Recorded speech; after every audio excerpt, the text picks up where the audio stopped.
जब भी अथर्ववेद का नाम आता है तो दिमाग में क्या आता है? ज्यादातर लोगों के लिए इसका मतलब है तंत्र मंत्र, जादू टोना, है ना? पर क्या इस पुरानी ग्रंथ की पहचान सिर्फ इतनी ही है? आज हम इसी गलतफहमी से पर्दा उठाने वाले हैं।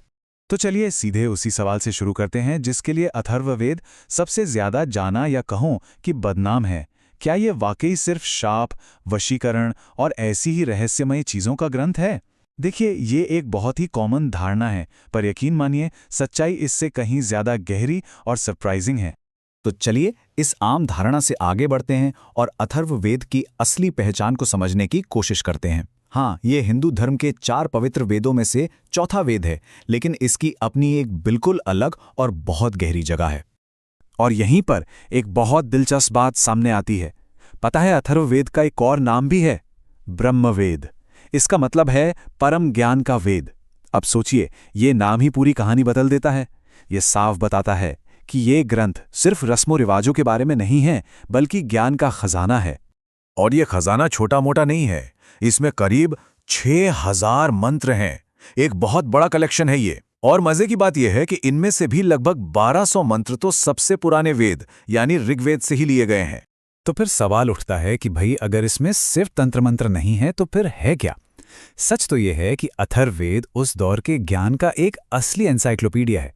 इसमें विज्ञान है, दर्शन है और हमारी रोज की जिंदगी से जुड़ी इतनी सारी बातें हैं कि आप हैरान रह जाएंगे। जरा सोचिए, अथर्ववेद में आयुर्वेद यानी मेडिसिन की गहरी जानकारी है। बुखार से लेकर दूसरी गंभीर बीमारियों के इलाज, जड़ी बूटियों और यहाँ तक कि बीमारियों को फैलाने वाले कीटाणुओं यानी जर्म्स तक का जिक्र मिलता है। मतलब उस जमाने में भी जीवाणु ज्ञान था।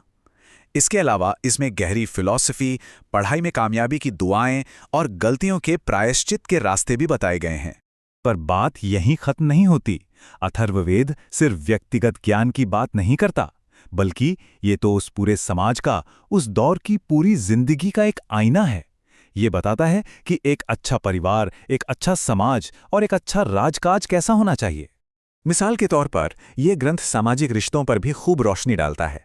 इसमें एक खुशहाल शादीशुदा जिंदगी के लिए पति और पत्नी दोनों की ड्यूटीज के बारे में साफ साफ बताया गया है। और ये सब आपसी सम्मान और बराबर की जिम्मेदारी पर आधारित है। असल में अथर्ववेद जिंदगी के हर बड़े मोड़ पर एक गाइड की तरह काम करता है। इसमें शादी की प्रार्थनाओं से लेकर मेहमानों की खातिरदारी कैसे की जाए, एक राजा के क्या फर्ज होते हैं और यहाँ तक कि अंतिम संस्कार के रीति रिवाजों के बारे में भी बताया गया है। लेकिन सुनिए, इस वेद का सफर हमेशा इतना सीधा साधा नहीं रहा। इसका अपना एक बड़ा ही दिलचस्प और थोड़ा कॉन्ट्रोवर्शियल इतिहास भी है।